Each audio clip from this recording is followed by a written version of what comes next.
ሰላም ጤና ይስጥልን ውድ የቻናሌ ቤተሰቦች እንዴት ሰነበታችሁ? በባለፈው ፕሮግራሜ ላይ የማህበራዊ የጤና መድህንን አስመልክቶ እንዲሁም ደግሞ ከመመሪያው ከወጣው መመሪያ ጋር ማለት ነው ተያይዞ የወጡ መረጃዎችን አድርሻችሁ ነበረ። ከእሱ ጋር ተያይዞ የ6% ክፍያ ከሚመለከታቸው አካላት ጥያቄዎችን አድርሼ ምላሾችን ይዤ መጥቻለሁ ማለት ነው። እስከ ቻናሌ የመረጃ ፍጻሜ ድረስ አብራችሁ ይቆዩ።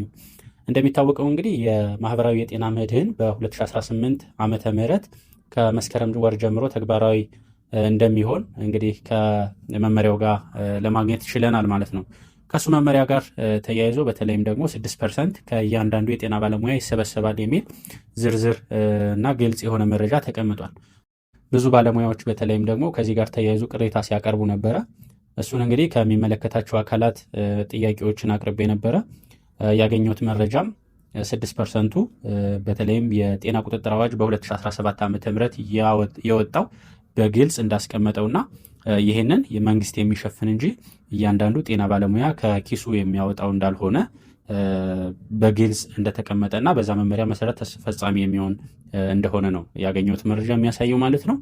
ከዚሁ ጋር ተያይዞ እንግዲህ በተለይም አንዳንድ ተቋማት ላይ ከዛሬውኑ ምዝገባ የተጀመረና ለተግባራዊነት ምናልባት ሂደት ላይ ያለ መሆኑን እንግዲህ ያገኘሁት መረጃ ያሳያል ማለት ነው። ይሄን ለማድረስ ነው። አመሰግናለሁ።